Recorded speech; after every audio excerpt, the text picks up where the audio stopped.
गावाचा उपचार, पण स्वीकारा बच्चू पांडेचा नमस्कार. पटली ओळख? सुमारे 20 वर्षापूर्वी मेंदीच्या पानावर या मराठी कॅसेटमधून मी तुमच्या कानापर्यंत पोचलो आणि नंतर काही कालावधीमध्ये सुरेखा पुणेकरांच्या नटरंगी नारपर्यंतच्या माध्यमातून मी तुमच्या मनापर्यंत, गावापर्यंत पोहोचलो. तर ठीक आहे, परिचय सोहळा खूप झाला. आज महाराष्ट्राबाहेरच्या मराठी बांधवांसाठी सगळे मराठी आहेत ना?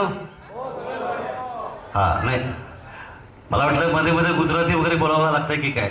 बोलू आपण, हरकत नाही, कारण तुम्हाला इथला प्रभाव असेल, नो प्रॉब्लेम. तर विषय चालला होता, 3 संस्थांनी आयोजित केले आहे. महाराष्ट्र समाज अहमदाबाद, श्री विठ्ठल सेवा ट्रस्ट आणि हृदय आनंदा. या तिघांनी शिवजयंती साजरी करायचं ठरवलं. खरं तर आज शिवजयंती ही काळाची गरज आहे. सतत आपल्या देशावरती दहशतवादाची एक टांगती तलवार लटकते. सीमेवरचा अतिरेकी आपल्या गल्लीमध्ये येऊन पोचलाय. रोज नित्य नव्या बॉम्बस्फोटाच्या बातम्या येत आहेत आणि अशा वेळी वाटतं की त्या शिवशक्तीने पुन्हा जन्म घ्यायला हवा.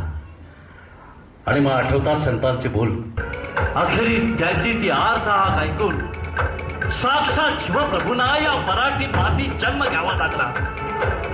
पुत्र जिजाऊर साहेबांना झाला, पुत्र शहाजी राजाला झाला, पुत्र महाराष्ट्राला